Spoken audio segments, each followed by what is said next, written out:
In the original Squid Game, death is the primary motivator.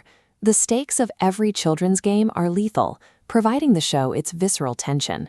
Mr. Beast's adaptation cost $3.5 million to produce, recreating the scale of that fiction with 456 real people competing for a $456,000 prize. These contestants walk onto the set knowing they are in no physical danger. To make the competition work, the production has to find a way to replace that missing sense of peril. Replicating the physical sets is only the first step. The real challenge lies in manipulating the player's psychology so they react as if the consequences are absolute. Substituting the fear of injury with the potential loss of nearly $500,000 shifts the production from a simple recreation into a high-stakes study of human behavior under pressure. During red light, green light, the players must be forced to take the rules seriously from the very first minute. Instead of gunfire, production used physical squib devices strapped to every player. When someone is eliminated, the device pops with a loud bang and a burst of smoke, providing a jarring, physical reminder that they've lost. To increase the tension, the organizers introduced a yellow light command, a rule that never existed in the original television series.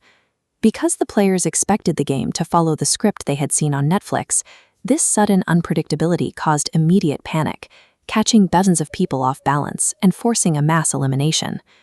By combining physical sensory feedback with unexpected rule changes, the set begins to feel genuinely threatening despite the lack of real violence. The Marbles episode of the scripted show relies on the heartbreak of characters being forced to eliminate the partners they've bonded with over several days. This diagram illustrates the social clusters forming on the Mr. Beast set. Production spent the early games monitoring who the contestants talked to most, identifying the genuine friendships forming among the strangers. Rather than letting players pick their own partners for marbles, the organizers stepped in and paired these best friends against one another. This forced matchup resulted in genuine tears and apologies, mirroring the emotional weight of the fiction, as players realized they had to personally eliminate their closest ally to stay in the game.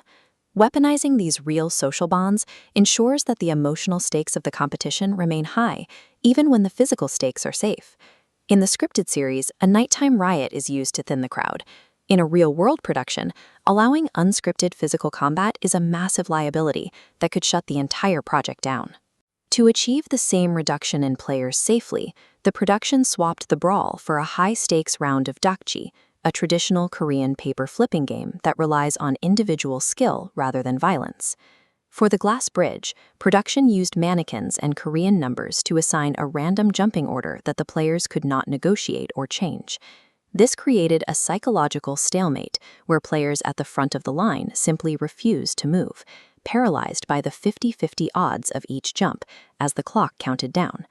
For the finale, the complex rules of the titular Squid Game were replaced with musical chairs, a game with a single, clear objective that is understood globally.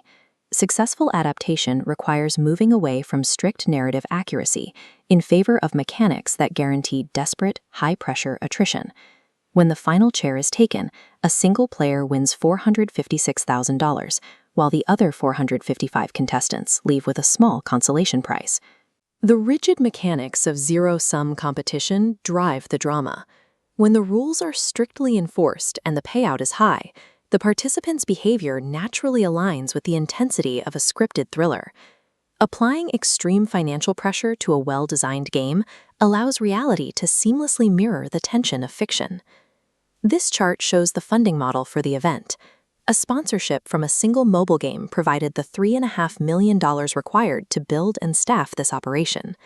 This scale of production has effectively erased the boundary between a standard internet stunt and a premium television event.